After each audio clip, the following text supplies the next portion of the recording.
কৰ্দম মুনি আৰু দেৱহতীৰ বিয়া। স্বয়ম্ভৱ মুনু নিজৰ পত্নীহঁতৰ ৰূপৰ সৈতে দুহিতা দেৱহতীক লৈ কৰ্দম মুনিৰ আশ্ৰমত আহে আৰু কৰ্দম মুনিৰ সৈতে তেওঁৰ ছোৱালীৰ বিবাহৰ প্ৰস্তাৱ ৰাখে আৰু তেওঁৰ সৈতে কথা বতৰা পাতি আছিল স্বয়ম্ভৱ মুনিয়ে কৰ্দম মুনি। তাৰেই পৰৱৰ্তী অংশ শুনোৱা হওক।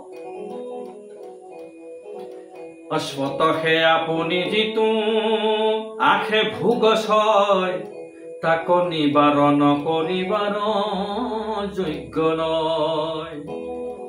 নিজে নিজে অহা ফল কেতিয়াও মানা কৰিব নালাগে। কোনোবাই যদি উপজাচি কিবা এটা বস্তু দিবলৈ আহিছে, ভাল বস্তু, তেতিয়াহ'লে সেই কামত অহা বস্তু, তেতিয়াহ'লে তাক কেতিয়াও মানা কৰিব নালাগে। তেনেধৰণে স্বয়ম্ভৱ মুনুৱে কৈছে। স্বয়ম্ভৱ মুনুৱে নাজানে যে কৰ্দম মুনিয়ে সকলো কথা আগতেই জানে। ঈশ্বৰৰ আৰাধনা কৰাৰ পিছত তেওঁ সকলো গম পাইছে যে স্বয়ম্ভৱ মুনুৱে তেওঁৰ ডাঙৰ পুত্ৰী দেৱহতীক লৈ তোমাৰ ওচৰত আহিব বুলি কৰ্দম মুনিয়ে কৈছিলে। কিন্তু স্বয়ম্ভৱ মুনিয়ে সেই কথাটো নাজানে। কাৰণে তেওঁ কৈছে যে তোমাৰ ওচৰত স্বয়ং নিজে নিজেই এই ফল এটা আহিছে, এই ফলটোক তুমি কেতিয়াও মানা কৰিব নালাগে, তুমি গ্ৰহণ কৰা এই ফলটো। মানে ছোৱালী যদি নিজে নিজেই তোমাৰ ওচৰলৈ আহিছে, মোৰ গুণৱতী ছোৱালী, মোৰ সুন্দৰী কন্যা, গতিকে এইটো ঈশ্বৰৰে কৃপা বুলি আমিও গোটেই পৃথিৱীখন পৰ্যটী ফুৰিলোঁ, তাৰপিছত তোমাৰ আশ্ৰমত আহিলোঁ, তোমাৰ গুণত, তোমাৰ ৰূপত, তোমাৰ এই ধাৰ্মিক জীৱনৰ প্ৰতি আমি আকৃষ্ট হৈছোঁ আৰু আমি খুব সন্তোষিত হৈছোঁ তোমাৰ জীৱনটোক দেখি। সেইকাৰণেহে আমি মোৰ ছোৱালীক তোমাৰ হাতত দিবলৈ মনস্থ কৰিছোঁ। এই ফলটো যেনিবা ঈশ্বৰৰে কৃপা বুলি ধৰা আৰু তাক নিবাৰণ কৰিব নাপায়, তাক বাধা কৰিব নাপায়। মানে তেওঁ স্বয়ম্ভৱ মুনিয়ে কৰ্দম মুনিক কৈ আছে। ৰাম বিৰক্ত হবৰ এইটো ভাল নুহি কয়, বিষয় ৰাগী ৰৈটো কি কয় বেলাগ। যিসকল একেবাৰে বৈৰাগী হোৱাৰ মনত আছে, বিষয় সংসাৰৰ পৰা দূৰ আছে, ঈশ্বৰৰ একান্তময় ভকতি কৰিছে, বিষয় সংসাৰৰ পৰা দূৰ, তেওঁলোকে এইটো নিশ্চয় গ্ৰহণটো নকৰিব। আৰু যিসকল ৰাগী বিষয় সংসাৰত অনুৰক্ত হৈছে, তেওঁলোকৰতো আৰু কথাই নাই, তেওঁলোকেতো সেই ৰাখিবই। যিটো বস্তু এনে পাইছে নিশ্চয় তেওঁলোকে ৰাখিব, কিন্তু বৈৰাগীসকলে নাৰাখে। আৰু তুমি এতিয়া বৈৰাগী হোৱা নাই, তুমি নিশ্চয় তোমাৰ সংসাৰ বঢ়োৱাৰ কথা তুমি চিন্তা কৰিছা। সেইকাৰণে তোমাৰ ওচৰত এনেকুৱা এটা ফল ঈশ্বৰৰ কৃপাৰূপে আহিছে, গতিকে তুমি তাক গ্ৰহণ কৰা উচিত হয় বুলি কৈছে। ৰাম ৰাম ৰাম। অনায়েষে আহে দ্ৰব্য তাক অনাদৰি, পাছে যায় কৃপণত খোজে যত্ন কৰি। সিজনৰ পূৰ্ব যশ হবে যায় ক্ষয়, মান্য নষ্ট হৈ পৰে অৱজ্ঞা কৰয়। তোমাৰ শুনিছো বিহা কৰিবাৰ মন, এতেকে মুহুৰু কন্যা কৰি গ্ৰহণ। এটা কথা কৈছে, এনে স্বতঃ ভাৱে পোৱা বস্তুক অগ্ৰাহ্য কৰিব নালাগে বুলি তেওঁ কৈছে। তেখেত কিছুমান মানুহক ধৰক কোনোবাই উপজাচি কিবা এটা ভাল লগা বস্তু, কামত অহা বস্তু এটা, নিজৰ জীৱনত কামত অহা বস্তু এটা কোনোবাই উপজাচি দিছে, সেইটো ঈশ্বৰৰ কৃপা বুলি লৈ থব লাগে বুলি কৈছে। যিসকলৰ সংসাৰ কৰাৰ মন আছে, প্ৰথমতে যদি কয় নাই নাই নাই এইটো মোক বস্তুটো নালাগে, এইটো নহ'লেও মোৰ চলি যাব, তেওঁ প্ৰথমতে নালাগে বুলি ক'লে, পিছত আকৌ ভাবি পেলাই বস্তুটো মোক লাগিছিলে, তেতিয়া তেওঁ এবাৰ খুজিবলৈ যায়, বস্তুটো মোক দিয়ক। কিন্তু তেতিয়া কি হয়, তেওঁ নালাগে বুলি দৃঢ়ভাৱে কৈছিলে, আৰু সেই দৃঢ়তা বা তেওঁৰ যিটো সন্মান সেইটো গুচি যায়, আকৌ যদি খুজিবলৈ যায়, সেই কথাটোকে কৈছে। আৰু আমি শুনিছো তোমাৰ বিয়া কৰাবলৈ মন আছে, গতিকে মোৰ কন্যা ঈশ্বৰৰ কৃপা বুলি ভাবা, আমি নিজে নিজে তোমাৰ আশ্ৰমত উপস্থিত হৈ তোমাক আমাৰ কন্যা অৰ্পণ কৰিবলৈ সিদ্ধান্ত লৈছোঁ, সেইটো ঈশ্বৰৰে কৃপা। গতিকে তুমি আমাৰ কন্যাক গ্ৰহণ কৰা পত্নী ৰূপে। ৰাম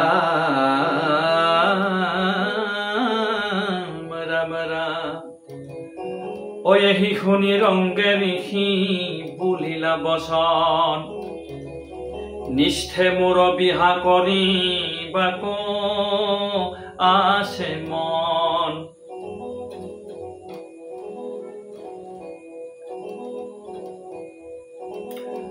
তোমাৰ দুহিতা মুত কৰিছা নিশ্চয়,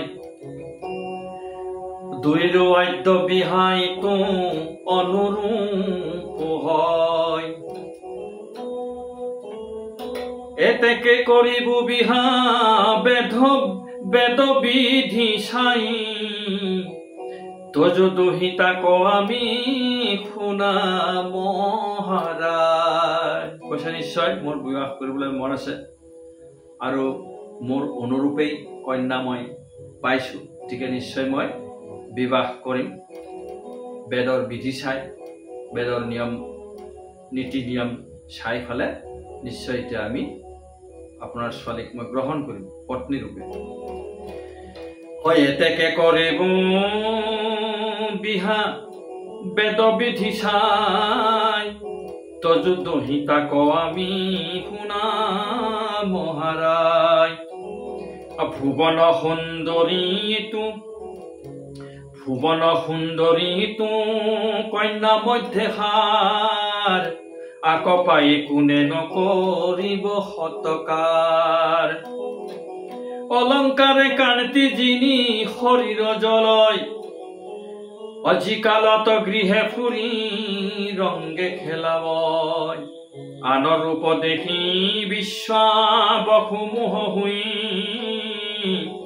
বিমানৰ পৰা পৰিলে অধুময়ী। কৈছে হয়, তোমাৰ দুহিতাক মই বিবাহ কৰাম, আৰু মই শুনিছোঁ তোমাৰ দুহিতা ভুৱন সুন্দৰী হয়, আৰু মই এতিয়া সাক্ষাতে দেখিলোঁ।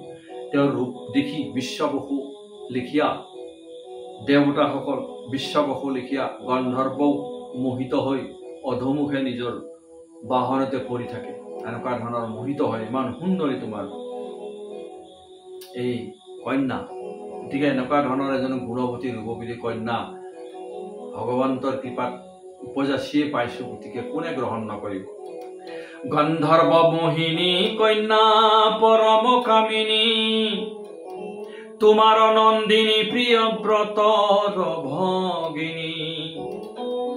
হেন কন্যা আপুনি বৰিয়া আছে বৰ, বিবাহ নকৰে হেন কোন আছে নৰ। গতিকে তোমাৰ পুত্ৰ প্ৰিয় ব্ৰতৰ ভগিনী, গুণৱান ৰূপৱান পৰাক্ৰমী প্ৰিয় ব্ৰতৰ ভগিনী হয় তোমাৰ নন্দিনী, ইমান গুণৱতী ৰূপৱতী, আৰু নিজে নিজেই মোক বৰণ কৰিবলৈ আহিছে, স্বামী বৰণ কৰিবলৈ আহিছে। গতিকে এই তিনি জগতত কোন আছে যে এনেকুৱা ধৰণৰ এটা সুবিধা কোনে গ্ৰহণ নকৰিব। ৰাম কৰিব বিবাহ তাৱে কহিলো নিশ্চয়, যাৱে আন গৰ্ভে আখি পুত্ৰ নোপজয়। যাৱে আন গৰ্ভে আখি পুত্ৰ নোপজয়, পাছে মই গৃহাশ্ৰম ধৰ্ম পৰিহৰি, লৈ বহু সন্যাস মাধৱৰ আজ্ঞা ধৰি। নিশ্চয় তোমাৰ কন্যা মই বিবাহ কৰাম, আৰু যেতিয়ালৈকে মোৰ পুত্ৰ নোপোজে, যেতিয়ালৈকে আমি এটা পুত্ৰ নাপাওঁ, তেতিয়ালৈকে মই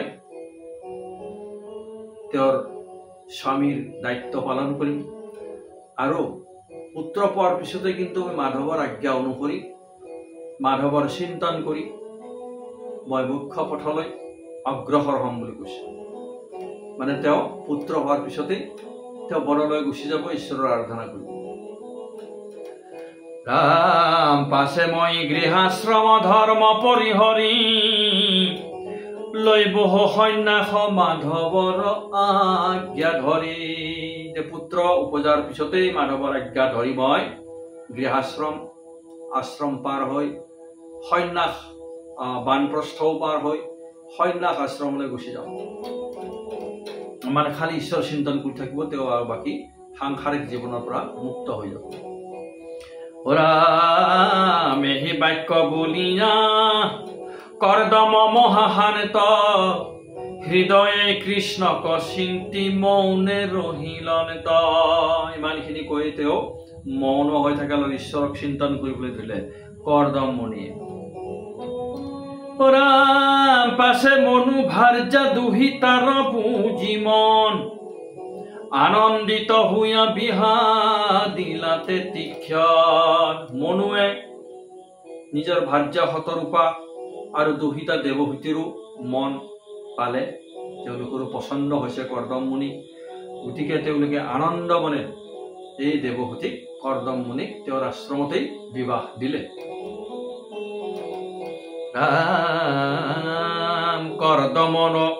কৰ্দমৰ মনে আতি হৰিষ মিলিলা, বিধিবতে সুন্দৰীক বিবাহ কৰিলা। কৰ্দম মুনিও খুব আনন্দেৰেই হৰষিত হৈ দেৱহূতিৰ সৈতে বিবাহ কৰিলে। শতৰূপা দেৱী ভৈলা আনন্দিত মন, বৰ কন্যা যজ্ঞ নানা দিলন্ত বসন। সুবৰ্ণ ভূষণ আৰু গৃহ দ্ৰব্য যত, সমস্ত দিলন্ত দেৱী জীউৰ লগত।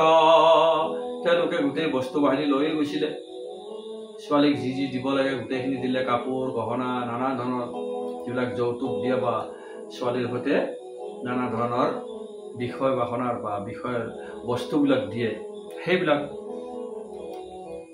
তেওঁলোকে দান কৰিছে, ছোৱালীক দিছে যি যি লাগে সকলোখিনি।